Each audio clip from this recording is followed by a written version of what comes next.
Fala galera que já é inscrita no Pautas e Táticas ou que vai se inscrever assim que o vídeo acabar. A análise rápida de hoje é sobre o Palmeiras de Abel Ferreira, que está jogando muita bola nesse momento.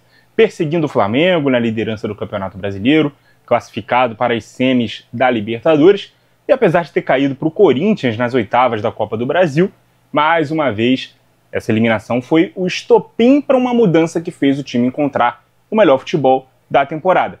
Eu já fiz análise rápida do Palmeiras nesse ano, mas foi antes do Mundial, antes da segunda janela de transferências, então nomes foram embora, nomes chegaram, padrões de jogo mudaram e a atualização desse vídeo se faz necessária, beleza? Vamos sacar aqui então a nossa prancheta. Deixa eu checar aqui o enquadramento, para ver se está tudo certo, a altura, tudo bem. Vamos falar sobre os padrões de jogo desse novo time do Palmeiras. O Everton no gol, Kelvin na lateral direita, Gustavo Gomes e Murilo na zaga, Piquerez na lateral esquerda. Lucas Evangelista e Aníbal Moreno, os dois volantes. Felipe Anderson como um meia pelo lado direito, pela esquerda era o Facundo Torres até a chegada do Andreas Pereira, que vem sendo o novo titular nesta posição, beleza? E a dupla de ataque com Vitor Roque e Flaco Lopes. Esse elenco ainda conta com nomes como o goleiro Carlos Miguel, ex-Corinthians, vindo do Nottingham Forest, o lateral direito Giai, o zagueiro Bruno Fux, os meio-campistas Emiliano Martinez, Alan e Rafael Veiga, o meia-ponta Maurício e o atacante Ramon Sosa. Esse último aí, reforço também do meio do ano, que veio em tese para a vaga do Estevão, mas tem frequentado mais o banco de reservas. O time pode ser lido nesse 4-4-2 em linha ou até mesmo num 4-2-2-2. Vamos ver aqui como é que funciona na prática esse time do Palmeiras. A saída de bola é feita com os padrões 3+1. O Murilo abre pela direita, o Gomes centraliza, o Evangelista cai pelo lado esquerdo, né? E o Aníbal fica aqui à frente da trinca fazendo a ligação com os outros meio-campistas, beleza? Os meias centralizam e dão um corredor para os dois laterais. A ideia aqui é causar indefinição na marcação dos laterais adversários, que podem acompanhar esse movimento dos meias e aí ceder espaços para o ataque à linha de fundo, ou ficar atentos aos laterais alviverdes e afastar seu posicionamento dos zagueiros do próprio time, abrindo então buracos nos meios espaços que são perigosos para os avanços, não só dos meias, como também dos deslocamentos do Vitor Roque. Eu vou colocar rapidinho aqui a linha de defesa do adversário, hipotética.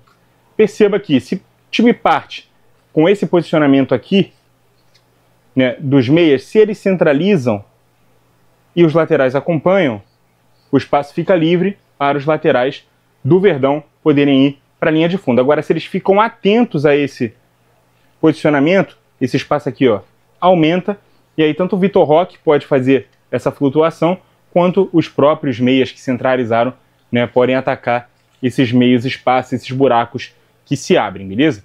Inclusive a dupla Vitor Roque e Flaco Lopes é muito interessante a gente analisar, pois potencializa o Vitor Roque, que na prática é um segundo atacante. Ele passa a jogar mais de frente para o gol, atacando espaços e não de costas entre zagueiros. Ele não tem mais aquela responsabilidade de ficar fazendo pivô, né, brigando no jogo físico. E aí o Flaco faz esse papel do falso 9. Quando os dois começaram a jogar juntos, o Flaco estava sendo lido, né, como um camisa 10, mas ele apenas faz o recuo para jogar mais fora da área, atraindo a marcação de um zagueiro, abrindo espaço para as diagonais do Vitor Roque, ou ataques à profundidade de um dos meias, né? E já já eu vou explicar melhor essa parte. Então, é muito interessante notar aqui quando o Flaco recua, vem se tornar aqui quase que um quarto homem de meio de campo, ou numa outra variação que daqui a pouco eu vou explicar, pode assumir a função aqui num desses meio campos, e o Vitor Roque fica com muito mais liberdade para poder fazer esses ataques em diagonal, beleza? Ele tem muito mais, ele é muito mais potencializado jogando com outro jogador que parte dessa função aqui de referência para poder jogar mais fora da área. Também é interessante notar que há uma leve diferença, né, entre quando joga o Facundo pela direita e quando joga o Andreas Pereira. Olha, melhor, pela esquerda, perdão. O Facundo, ele pode ser mais ponta do que meia, né?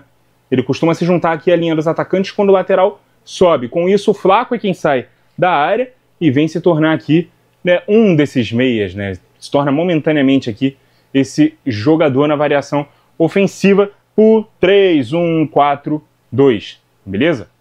Agora, quando é o Andreas, a movimentação aqui é mais natural mesmo. O Andreas vem jogando aqui, né, como esse meio campista, pode jogar tanto como um 8 quanto como um 10. Em tese, ele viria para o lugar do Richard Rios, né, jogando como volante, mas ele agora assume o papel de um meia-direita, uma esquerda, perdão, né, um ponta, um falso ponta, chame como quiser, beleza? Então há essa troca aqui quando jogava o Facundo como titular e como vem jogando o Andreas Pereira. O Palmeiras tem duas jogadas principais. A primeira delas é o levantamento de quem vem de trás em diagonal para o lado oposto, estimulando o ataque aos espaços nas costas da defesa. Quase que uma ligação direta, mas feita ainda do campo de ataque. Isso normalmente para abrir defesas que jogam mais fechadas, né, sem o artifício do drible, mas que jogam não exatamente com um espaço curto entre a primeira linha de marcação e o goleiro. Esses espaços nas costas da primeira linha é o buscado nessa bola alçada para a linha dos meias e laterais atacarem vindo de trás. Então como é que funciona aqui essa jogada? Eu vou botar novamente aqui a linha de defesa do adversário para poder explicar essa parte. Perceba que há um espaço aqui considerável, né, entre a primeira linha e o goleiro. Então, digamos que a jogada esteja acontecendo aqui com o Andreas Pereira. Ele vai levantar a cabeça e vai fazer uma ligação, uma bola alçada aqui nas costas para quem vem de trás poder atacar a bola. Então, quando ele fizer esse lançamento, esses 4 jogadores aqui, ou até os 5, se o lateral do mesmo lado também quiser se passar da linha, mas não faz muito sentido, porque a bola vai sair da esquerda e indo para a direita, ou aqui, se vier do Felipe Anderson, da direita para a esquerda, não importa. Vai ter aqui alguns jogadores para poder ficar com essa bola saindo de uma posição legal e poder fazer aqui a combinação de jogadas, né, já tendo superado essa primeira linha, sem precisar driblar ninguém, né? Uma simples cavadinha, um levantamento na área, enxergou o espaço, enxergou um jogador em transição, na iminência de atacar o espaço, né, aquela movimentação correndo para frente, já lança a bola no ponto futuro para que ele possa atacar o espaço e possa receber esse passe, beleza? Essa é uma das principais jogadas do time do Palmeiras. Ele tenta muito fazer isso durante os jogos.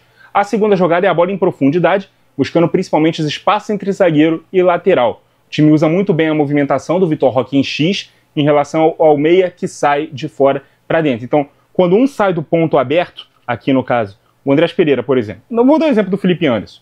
Felipe Anderson saiu aqui desse espaço mais aberto e veio para dentro. Então o Vitor Roque vai sair de dentro e vai para fora, beleza? Para ele poder também ser um novo alvo, né, nessa linha de passe, beleza? Então exatamente no momento em que o lateral acompanha o meia-ponta, o Vitor Roque vai jogar para receber aberto. O próprio lateral, né, se vier marcá-lo, o meia fica livre, né, e o zagueiro do lado, se tentar fazer a cobertura, né, o Flaca que aparece com um a menos na marcação. Então, se o lateral não fizer aqui esse acompanhamento e vier marcar o Vitor Roque, que já superou aqui essa marcação, um zagueiro vem para cá, né, tentar fazer essa cobertura, tentar marcar o Vitor, e aí o Flaco é quem fica no mano a mano aqui com o outro zagueiro, pronto para receber o passe e empurrar a bola pro gol, beleza? Essa jogada também pode acontecer com o próprio meia-ponta atacando o meio espaço, né? Quando o lateral não acompanha por dentro, fica mais preocupado com o lateral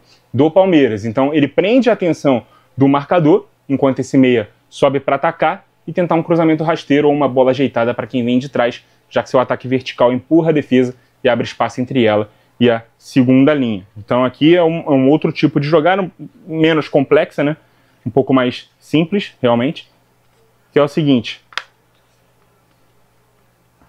Os laterais ficaram realmente atentos aqui a proteger o seu próprio espaço do campo.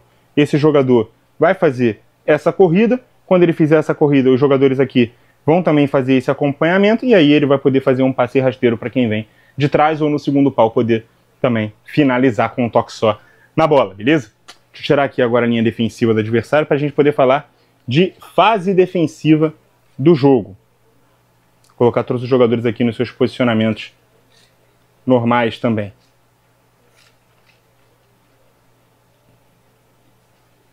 O Roque e o Flaco, eles ficam atentos, né, à marcação dos zagueiros adversários. Os meias já ficam com essa atenção mais em cima dos laterais.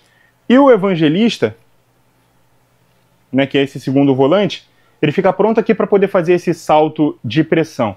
Ele vigia quem for a opção de passe no meio. Se esse jogador centralizado recuar entre os zagueiros, ele sobe junto para não deixar o adversário ter superioridade. Se a opção por dentro aparecer mais à frente da zaga, ele se posiciona na mesma altura dos meias, ou seja, o time tem duas linhas de pressão com os 5 jogadores mais ofensivos. O Aníbal se mantém à frente da zaga ou afunda entre os zagueiros, né, para o caso de um chutão, uma bola longa, né, tentar encontrar aqui um jogador disputando na bola aérea com os zagueiros. Então aqui o Aníbal ele fica aqui como esse elemento extra, mas normalmente ele fica aqui nessa frente da defesa. Em blocos mais baixos, à medida que o time vai recuando, esse 4-1-3-2 aqui ele vai realmente se tornando um 4-4-2 mais visível, 2 linhas de 4, um sistema tático mais comum da gente ver. O Evangelista e o Aníbal alinhados, os meias mais abertos à frente dos laterais. Nem sempre esses meias têm a disciplina para acompanhar os jogadores de velocidade do adversário até a linha de fundo. Por isso, às vezes o lateral precisa saltar a pressão e contar com a cobertura, né, de um zagueiro e o posicionamento, né, de um dos volantes, né, recuando para poder cobrir esse espaço aqui, né? Se o zagueiro sai para cobrir o buraco deixado pelo lateral quando ele salta a pressão, o volante do lado da jogada tem que voltar para poder cobrir o espaço deixado pelo zagueiro quando ele vai fazer essa abertura, beleza? Então, se a jogada do adversário for rápida, melhor dizendo, ele consegue aproveitar essa brecha. Primeiro se abre um buraco no meio e depois se abre um buraco na defesa. Então essa leitura ela tem que ser feita rapidamente, senão o Palmeiras consegue se organizar rápido aqui nessa transição, fazendo aqui esse movimento com os volantes e os zagueiros, né? Do outro lado é a mesma coisa, lateral direito saltou pressão. Zagueiro saiu para cobrir, se abriu um espaço aqui, ó. Esse jogador tem que fazer rápido aqui essa cobertura e aí se abre um buraco, né, mais por dentro. E aí esses outros jogadores aqui é quem tem que fechar os espaços rápidos, beleza? Antes da Copa do Mundo de Clubes, em que o Palmeiras inclusive avançou até as quartas de final, o time vinha jogando numa variação do 4-2-3-1 para o 3-4-2-1. As eliminatórias contra o Corinthians acenderam um sinal de alerta, né, no Abel Ferreira, que foi muito questionado e cobrado pelas arquibancadas que não digeriram bem a eliminação para o arquirrival, né? Lembrando que o clube foi vice-campeão paulista, também perdendo o título para o Timão. E mais uma vez o treinador decidiu repensar o time após esse insucesso. Aí o treinador, aí o torcedor, né, melhor dizendo, né, pode ter duas leituras. A da teimosia, onde ele se questiona por que ele não mexeu antes no time, e da genialidade, onde ele percebe que ao ver que a equipe tinha problemas, ele conseguiu reinventá-la rápido e corrigi-los, beleza? O Palmeiras ainda briga pelo título brasileiro, tá vivo na Libertadores, eliminou o River Plate, venceu os 2 jogos, vai enfrentar a LDU nas semifinais. Segue sendo um dos favoritos a essas 2 competições, não só pelo orçamento e reforços que permitiram ao time ter peças de reposição muito boas, mas pelo trabalho longevo e mentalidade vencedora que tem desde que o Abel chegou no clube. Se isso vai resultar em taças e garantir a renovação de contrato do técnico português, que disse que só vai ficar se o time for ambicioso bastante para brigar por títulos, a gente tem que esperar para ver. Mas para quem já dava o trabalho do Gajo como encerrado, o Palmeiras mostra que está mais vivo do que nunca. Muito obrigado a você que acompanhou o vídeo até aqui, continue ligado no nosso canal. E até a próxima!